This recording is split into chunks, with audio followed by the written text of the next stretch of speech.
Thomas, Percy and James were looking at the early morning sky. "Everyone's so much happier when springtime comes," said Thomas happily. "Everyone except the Fat Controller," grumbled James. "He seems to be working us harder than ever. I'm tired of these coastal runs." "He just wants everything to be ready for the holidays," replied Percy. "Anyway, salty air makes me all cheerful in my smoke box." "Ha!" snorted James. "It's the countryside that really gets me fired up. It's the only place to be." And he puffed away to collect his fuel trucks from the docks.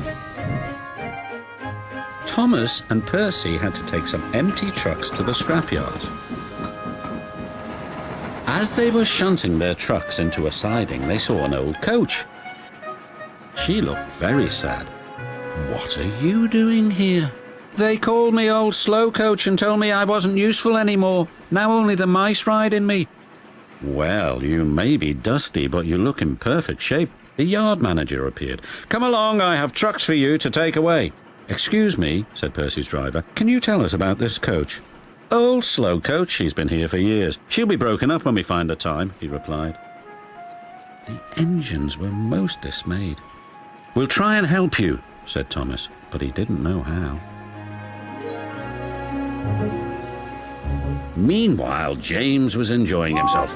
"This is the life," he chortled. But he was heading for trouble. One of the fuel trucks was leaking. And suddenly it caught fire. "Help!" cried James. They reached the siding and his driver gave the alarm. "It's fuel and it's dangerous." As Thomas and Percy approached the junction, they saw the smoke and a guard waving a red flag. "Sparks from James's funnel have set the fuel trucks ablaze," he called. "The firemen have got things under control, but it's quite a mess." "You said the countryside run got you all fired up, James," said Percy. "But I didn't think he meant it in this way." "Ha!" snorted James. "It was the stupid truck's fault, not mine." "It's safe to proceed now," called the fireman. Thomas and Percy puffed slowly by, but now they felt sorry for James. It wasn't long before they reached the station.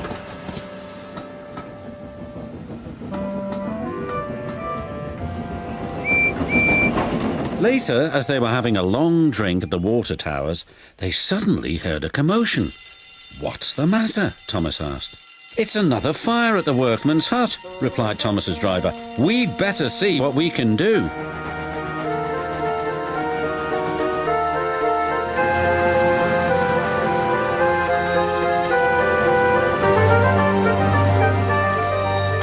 The fire engines arrived, but they had a big problem.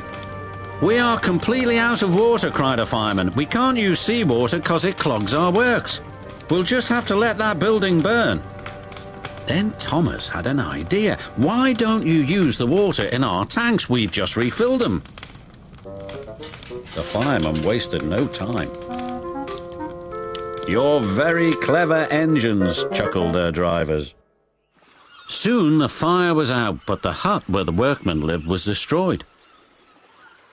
"We'll need to find something to house the men. They can't sleep on the beach," said the foreman. "What about old slow coach? She would be perfect for the workmen." "Comfy too," added Thomas. "What a good idea, Percy," said his driver. They phoned the Fat Controller, who agreed. "She'll be spick and span by the time you collect her." And she was, and very happy too. "I can't thank you enough," she said. "I feel splendid."